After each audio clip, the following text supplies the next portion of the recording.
eu sou a Júlia e hoje é dia de cultura. Nessa sexta, vamos conversar sobre a história e a situação atual dos Yanomami, uma tragédia causada pelo avanço do garimpo e pela inação do governo Bolsonaro. Antes de chamar o episódio de hoje, gostaria de pedir que siga o podcast no Instagram e curta nossa página no Facebook. Afinal, são por esses canais que você receberá informações sobre as nossas novidades. Então fique atento para não perder nada. Também não se esqueça de avaliar o podcast com as 5 estrelas se estiver nos ouvindo pelo Spotify. E se você quiser sugerir o tema dos episódios futuros, envie um e-mail para historiaalternativa.podcast@gmail.com. Dados os recados, vamos para o episódio? Continua comigo depois da vinheta.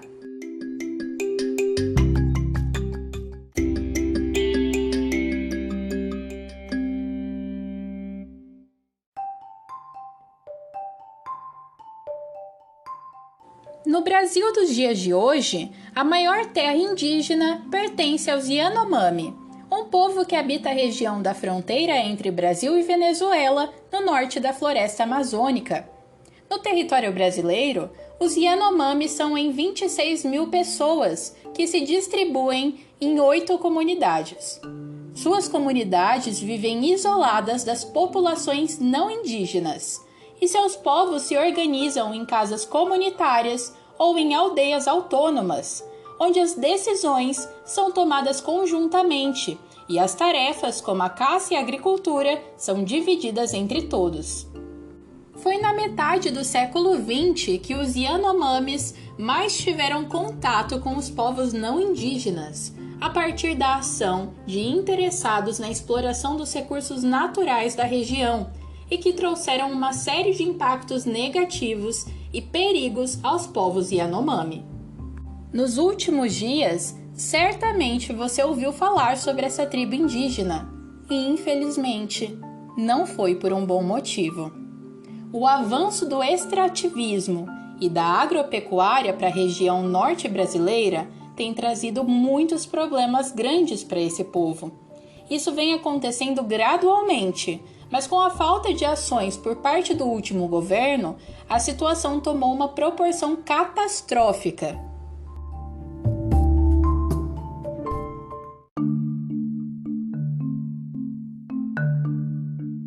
Durante o final da década de 1980, dezenas de milhares de pessoas se instalaram na região para desenvolverem atividades econômicas como o garimpo do ouro, criando núcleos permanentes de exploração, principalmente no estado de Roraima.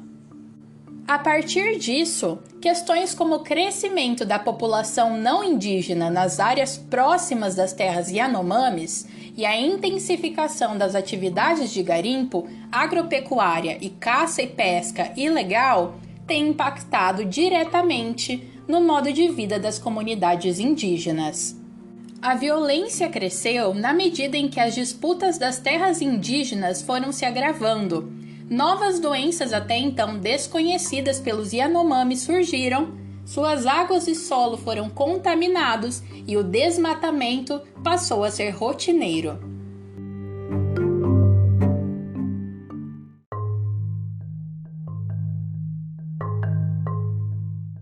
Nos últimos anos, o esvaziamento de órgãos públicos destinados ao cuidado com as comunidades indígenas e a negligência para com os povos originários brasileiros fizeram com que se instalasse uma grave crise sanitária e humanitária entre os Yanomami.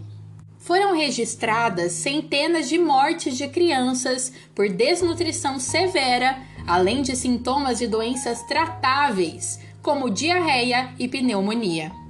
Mais de 11 mil casos de malária foram confirmados no ano de 2022, o que afetou principalmente a população idosa e os indígenas mais jovens.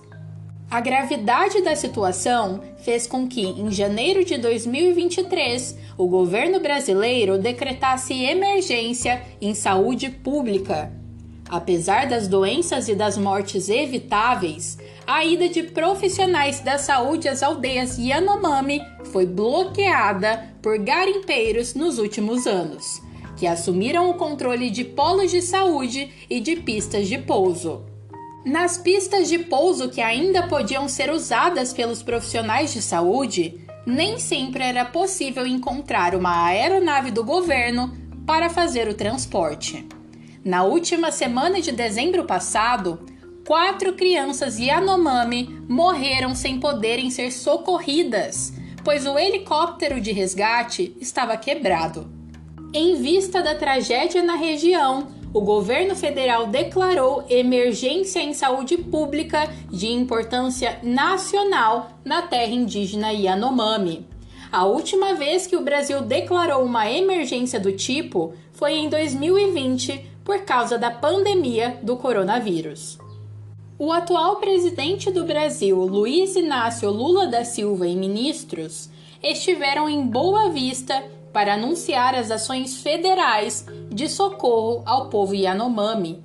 Em pronunciamento no local, Lula afirmou ter ficado chocado com histórias de indígenas que estão há 6 meses na cidade sem conseguir voltar para suas aldeias por falta de segurança e de transporte aéreo. A emergência socioambiental e sanitária que vinha se desenrolando no território indígena não era desconhecida pelo governo Bolsonaro. Em 2019, um estudo da Fiocruz alertou que 56% dos indígenas apresentavam concentrações de mercúrio no sangue acima do limite, substância venenosa usada para garimpar o ouro nos rios.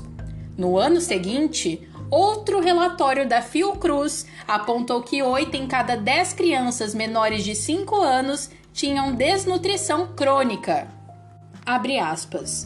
Nos 4 anos do governo Bolsonaro, somente eu fiz cerca de 100 pedidos de ajuda para o Ministério da Saúde e a FUNAI, e denúncias protocoladas no Ministério Público Federal. Nenhum desses pedidos foi atendido. Quando eu trouxe uma equipe de jornalistas para ver a situação dos Yanomami, a FUNAI ameaçou me processar. Fecha aspas. Essa foi a fala de Júnior Yanomami. Júnior recebe ameaças de morte desde 2019. O governo federal informou em nota que, neste primeiro momento, irá distribuir 5.000 cestas básicas e 200 latas de suplemento alimentar para crianças no território Yanomami, e que 2 equipes técnicas já atuam na região. Essas equipes deverão entregar até 15 dias um diagnóstico completo sobre a crise sanitária na terra Yanomami, e a partir daí, novas medidas serão anunciadas pelo Ministério da Saúde.